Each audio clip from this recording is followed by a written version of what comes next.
Hello BookTube, it's Joshua here, and today I'm going to show you a couple of different things.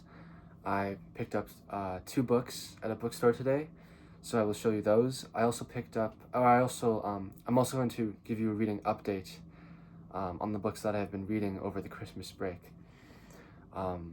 This is my fourth attempt at this video because I keep on messing up. I'm not sure why, but I just keep on messing up, so I hope that this video goes well. So I'll show you Yaroslav Hasek. This is the Good Soldier spec.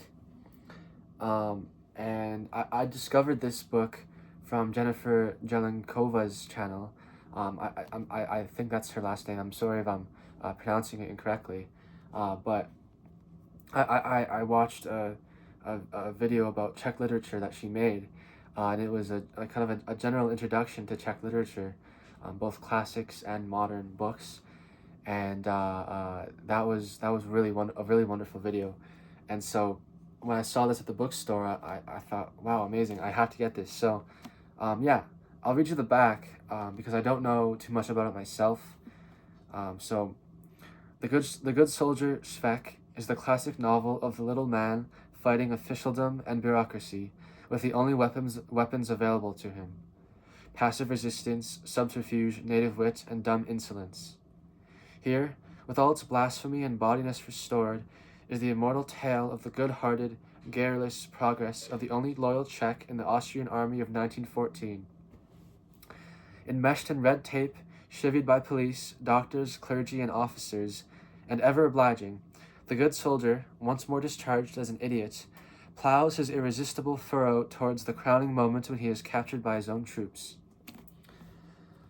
So it seems like it's a satire on World War I or on the bureaucracy of during World War I, and I'm really excited to get into this. I also want to show you the illustrations in here. I flipped through this book and it's peppered with illustrations, and so I think I like this style too. It's quite. You can tell that this is going to be a funny book, so I'm really looking forward to it. And next up is Cleopatra, A Life by Stacy Shift. I heard about this book on Steve Donahue's channel. He's recommended it a number of times, and I believe he's referred to it as a nonfiction book that isn't boring, because I suppose the general attitude towards nonfiction is just boring academic prose, boring expository prose, but he's referred to this as something that proves that notion wrong. So I'm hoping to read this at some point. I also don't know much about Roman history in general, so I should really try to fix that. I don't know much about Cleopatra's life in general. I have on my I'll grab it 1 second. I have SBQR by Mary Beard, and I know that book chat with Pat, she's reading SBQR right now. So hopefully also this year I'll get to read SBQR, or hopefully this year I'll get to read every single book on my shelf, although that's impossible, but I hope, one hopes to be able to do that. Now I'll give you a reading update. I read Moll Flanders by Daniel Defoe. I finished this 2 or 3 weeks ago now. So I'm not sure that I will be able to give you my in the process thoughts, but I really enjoyed this novel. I think that the character of Moll is incredibly memorable. She's incredibly vivacious, and she kind of goes headlong into everything that she does. Defoe also has a very plain prose style, which kind of reminds me of Jane Austen, and so I'm thinking that maybe Jane Austen is a kind of descendant of Defoe, perhaps. I don't know. I really would like to, and after reading a bit more of Defoe, I want to read Roxana by Daniel Defoe and maybe some of his other novels. I really want to try to read all of the early English novels, like Swift and Samuel Richardson and Henry Fielding, because I really wanted to see how the English novel, progresses through time. Um, and I suppose Defoe is the kind of father of the English novel. So yeah, this was very delightful. I also read immediately after that, because I enjoyed Mal Flanders so much, and I had this copy which I recently got in a previous book haul, like only a couple weeks ago. Um, I decided to pick this edition up, right after Mal Flanders. Um, and so yeah, I read Robinson Crusoe as well, and it wasn't nearly as, yeah, I didn't like it quite as much as Mal Flanders. I think that the character of Robinson Crusoe is somewhat bland, um, maybe a bit of a non-entity. I think the interest here is more so in just the story itself, which it's the kind of archetypal man gets stranded on an island and has to survive story. Um, so yeah, I enjoyed this. I enjoyed the descriptions of him having to, you know, build his shelter and um, find food and all kinds of stuff. That was actually really interesting. And but I didn't like it quite as much as Mal Flanders. And I read an essay by Virginia Woolf, about Daniel Defoe, and specifically about Mal Flanders and Roxana. Um, Although it was written for the anniversary of the publication of Robinson Crusoe, she decided to write about those characters. And I read that essay, and it was just amazing. Like Wolf was able to express what I had been thinking, or what I had been feeling about Mal Flanders, but which I didn't know how to actually say myself. And I probably should have prepared I probably should have prepared an excerpt from Wolf's essay, because it was just brilliant. And now I want to read, every other thing that Defoe has written, and every other thing that Wolf has written, because it was just so brilliantly written. But yeah, anyway, um, the next book that I want to read, or sorry, the next book that I read, was the Odyssey by Homer. This was in the George Chapman translation, and it was the second time that I read it. Um, I really enjoyed it. I engaged with the narrative emotionally a lot more than I did the first time. Um, and the first time I read it in the Robert Fagles translation, but I feel like that first read was more of a cursory read. I don't know if that's the right word. It was more just for me for me to get familiar with the story. But this second read through was really amazing. I really enjoyed it. Um, yeah, it was. I don't, just as a narrative, it was so satisfying. It felt so perfectly crafted, and also so beautifully translated. Chapman's translation, um, especially in its more poetic passages, when Homer is employing an epic simile, or when Homer is or when he's like describing just an action scene, um, or not even an action scene, when he's describing a banquet or a sacrifice to the gods, or some kind of intricate ritual, which Homer often gives these really lavish descriptions of. When Chapman is describing that, he's writing.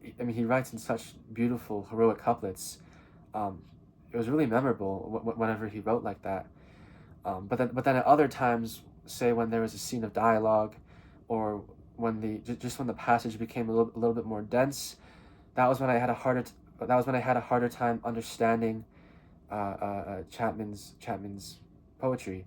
If the line felt just a little bit more cramped, and it didn't feel as satisfying as when Chapman was able to use his more his more poetic um, manner of writing, I guess. So I hope I articulated my point properly there. I don't know if I did, but yeah, that was really enjoyable. I want to read the Iliad next, although I'm going to hold off on that because I have a couple of other things that I need to read first. One of which, excuse me, is this, the Rise and Fall of the Third Reich, by William L. Shirer. I I started reading this. When did I start reading it? I started reading it some probably early December, and I was reading it very slowly. Although now I'm trying to really focus on this, and get it, and hopefully get a significant amount of it done before I go back to school for the winter semester.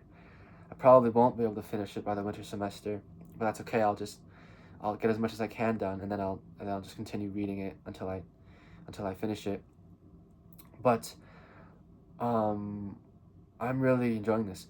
Shirer writes thrillingly and fascinatingly, and I love how Shirer always grounds the subject in his own personal experiences because he worked as a journalist, as a journalist, and lived in Germany or in Vienna during the 1930s. Uh, and yeah, it's a chilling story. I'm approaching the halfway mark. I'm at the part where trying to Hitler wants to invade Czechoslovakia. There was, I believe, the 4 weeks crisis. I believe that's what it's called, where Hitler was planning on invading Czechoslovakia really quickly, um, but somehow the Western powers, France and Britain, and the government of Czechoslovakia, somehow they got wind of his very early plans to invade, and so they immediately tried to put a stop to it. But then this essentially has only made Hitler. This essentially only made Hitler even more angry and bitter and ambitious to invade Czechoslovakia. So now he kind of ordered his war chiefs to be ready to invade Czechoslovakia by the end of the year. Um, so essentially he's a madman. He's a warlord. He's a mad warlord at the helm of a country, and he essentially wants blood. Um, but so that's where I am right now. Since I last updated you, um, I read. I mean, when I last updated you, I had read up to the point where Hitler becomes Chancellor of Germany. Um, but then since then, I've read about how he consolidates his power as a dictator, and also about how he Nazifies Germany, about how German life changes in the 30s. And I thought that those chapters especially were interesting.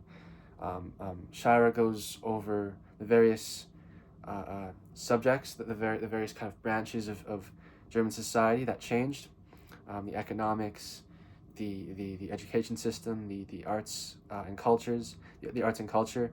Um, Also religion. Interestingly, there's one section on on um, on the Protestant Church and the Catholic Church and their relationship or their demise in Nazi Germany because um, Hitler essentially extinguished both religions under his regime, which makes sense because he himself, I mean, in his ideology, in Nazism, he is the god. He's the one who gets worshipped. So there's no place for Protestantism or Catholicism in Nazi Germany. But it was really interesting seeing the various factions that the Protestant Church split into once Hitler came to power.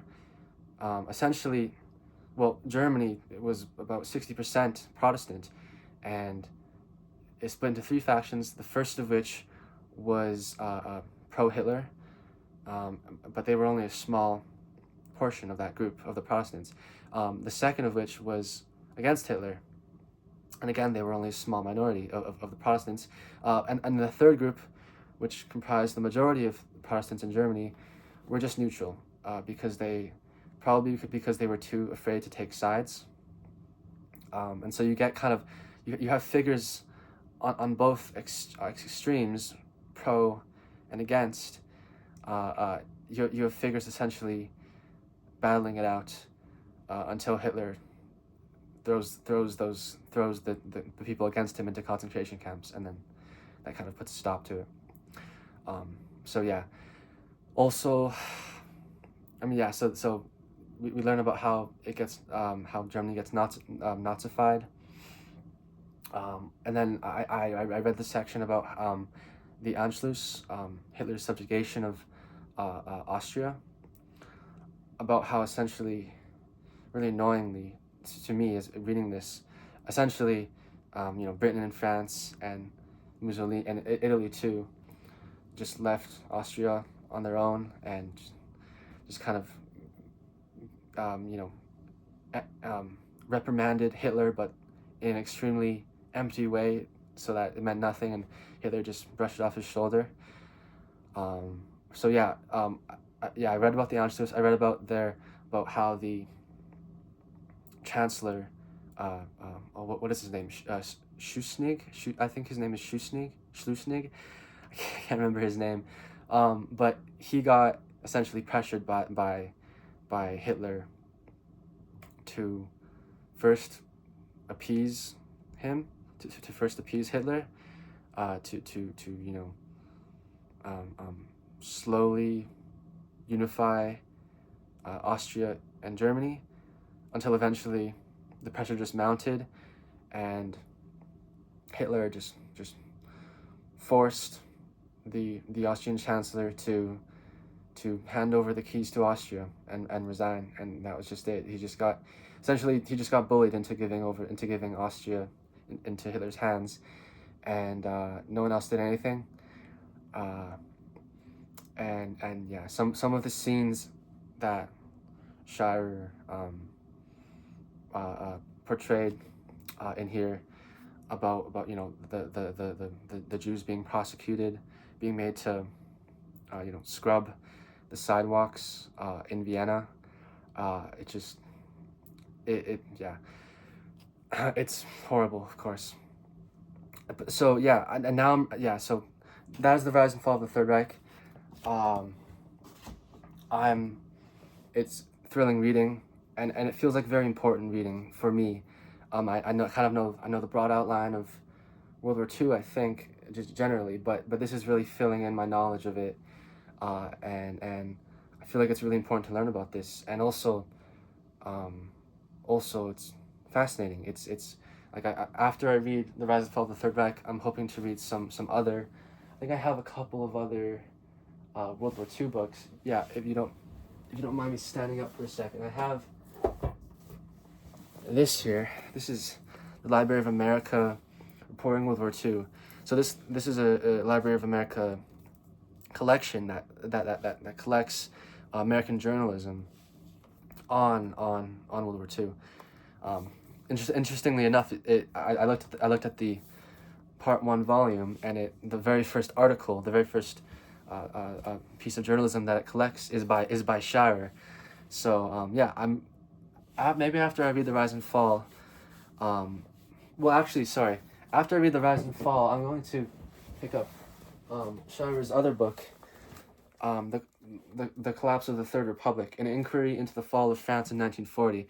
This is the one I'll read after, because while the events of the Anschluss was going on in this narrative,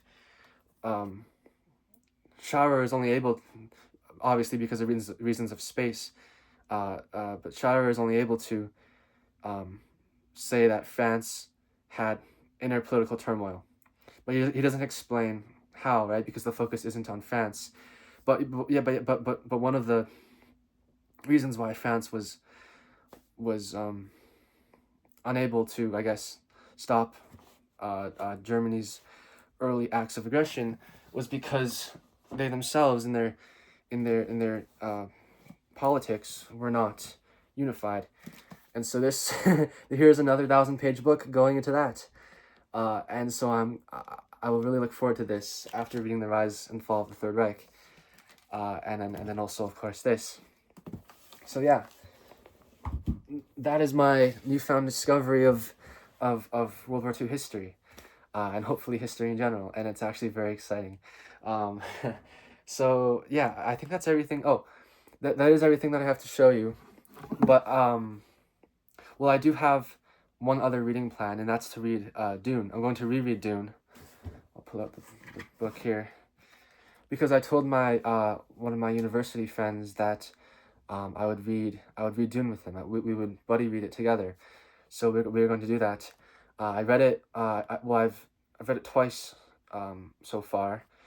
One time just this summer, but you know, I certainly don't mind rereading Dune again, especially because after I read it in the summer, I watched many of Steve Donahue's um, um, Steve Donahue's videos about Dune. He did a chapter by chapter read along, and there were a lot of insights that he mentioned that I didn't even see going reading it my second time around. So I would love to reread this again and get to know it even better. So this is a future plan for my reading in the next month or two, and then of course I'll just continue with this. Also, I want to show you one last thing. Excuse me. I got a Kindle. For my mom bought me a Kindle. For which I'm very grateful. So thank you, Mom. But yeah, this is just the Kindle Basic. I got it here. And yeah, I think it's like I think it's the new Generation 11 one, so it must have just come out this year. But it's just, I mean, it's just, I have the case here. But yeah, I got a Kindle, and it's been really wonderful. I've been reading a lot on it, and you know, I've been reading, like, for example, I got a selected poems of Robert Lowell, and I've been reading a lot of that. And it's really wonderful. Like, this is, I can already tell that this is going to really change my reading, just because it's, first of all, it's so portable. I mean, like, I don't know how it looks to you guys on the screen, but this fits very easily into my pants pocket. And so, and I can adjust the font size, and I'm actually really delighted with this. Although with Robert Lowell's poetry, I'm having quite a hard time actually. He's very elusive, and I'm finding it difficult to actually understand what he's saying. But I'll keep on working on it. So yeah, this is my Kindle, and that was one last thing that I just wanted to show you. So I think this was a successful video. After a number of failed attempts of me just getting tongue-tied and not knowing what to say. So, thank you for watching. I hope you guys enjoyed, and goodbye.